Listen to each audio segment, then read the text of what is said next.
Well, coming up December 2nd is Giving Tuesday. Year-end donations are right around the corner. I know a lot of people are thinking about hitting that donate button. But before you do, we want to talk about how to give with both your heart and your head, because generosity always feels better when it's part of an overall plan.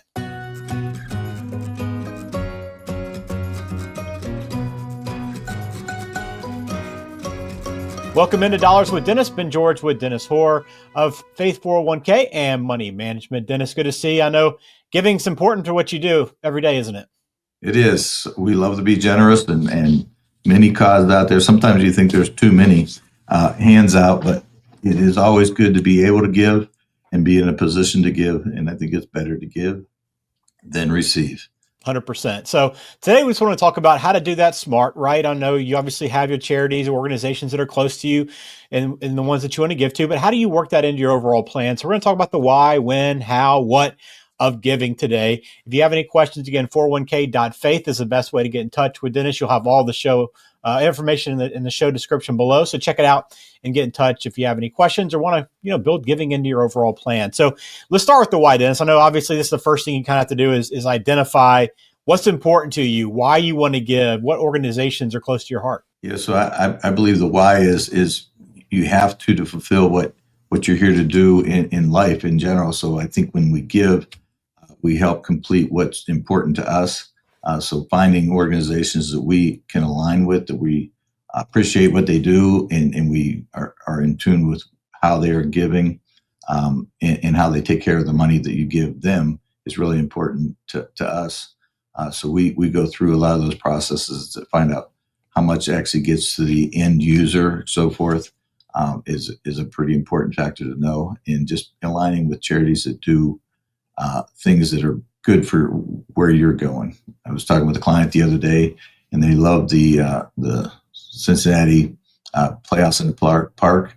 Like to give to there. It's just a passion of theirs. So it's what do you like, and you'll find a place that is right for you if you go through that. Yeah, that why is such an important part of it. And that's why we want to start with that in this conversation. And then let's shift to when. Dennis, I know, people think about Giving Tuesday kind of sparks, okay, yes, this is the great time to go ahead and do it.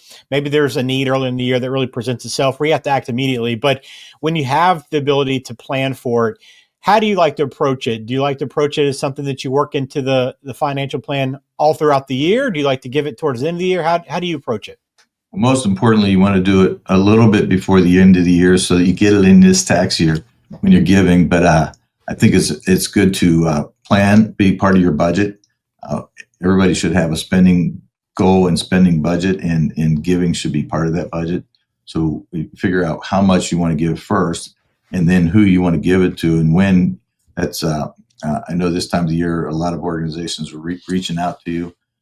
We tend to wait till about the 1st of December to do most of ours. There'll be things we'll do throughout the year, but and it's probably easier on people's bank accounts too if they do it systematically throughout the year and so forth. So why? Because it makes you feel good and it helps you fulfill your mission. When? Often, as much as you can, and before the end of the year. So I wouldn't wait till December 31st. I would try to get it by December 15th or something like that so that you do have time to get credit for this tax year. All right, that's the why, the when. How much, Dennis? I know, hey, as much as I can, right, is often the answer. But I know you do think about things like tax strategy and the standard deduction and how that all kind of plays into it. So what do we need to know about how much to give? Yeah, so I always start with 10%. I think there's some biblical aspects to giving 10% to do that. I also think that when you give, you never go down. So if sometimes you give more and more, and your bank account seems to stay the same to do that, but the amounts are different for every person. So $10 a year might be a lot for one person.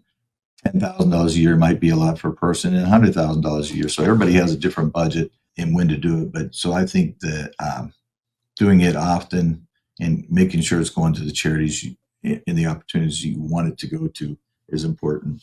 We're talking about giving. It's that time of the year. People are thinking about this as top of mind. So want to make sure that you are doing it, effectively and efficiently, if at all possible, right? Work it within the plan. So we talked about why, when, how much, the what of it, Dennis? What should we give? I know people automatically think I'll give cash, but I know there are some kind of creative ways and more strategic ways to give, right?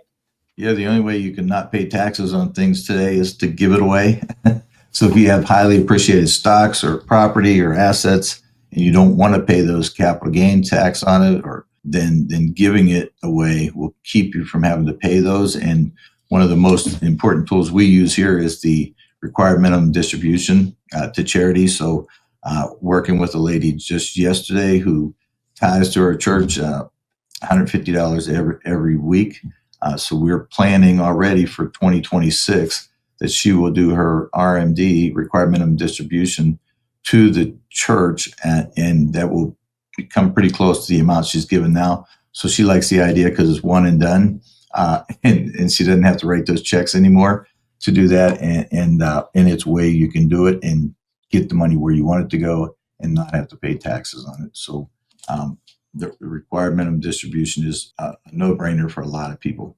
So I know that the kind of last part of this is who, and no, not really the who of who you're giving it to, but who can help you out here, right? And I know this is something that you do with your clients, right, Dennis? I'm sure you probably work and have a relationship with CPAs and tax professionals that also help in this aspect. So kind of explain how it's easier and more effective if you are able to get this help to do it and understand kind of everything that goes into the process. Right. So we're not tax advisors.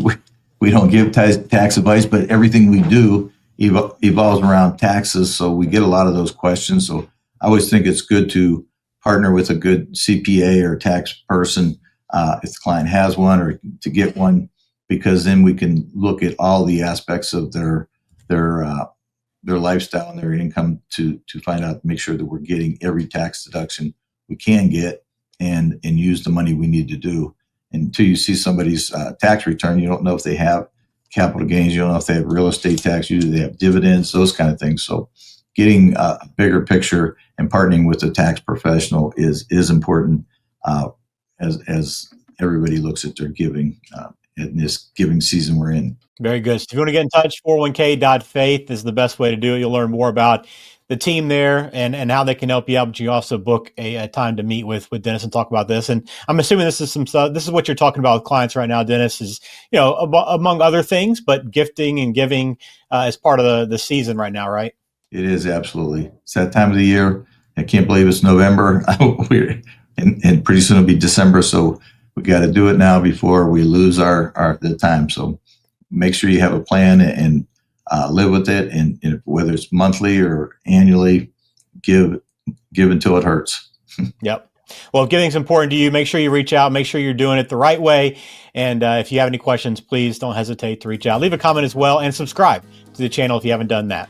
Talk to you again soon right here on Dollars with Dennis. Securities and investment advisory services offered through Osaic Wealth, Inc., member FINRA SIPC. Osaic Wealth is separately owned, and other entities and/or marketing names, products, or services referenced here are independent of Osaic Wealth.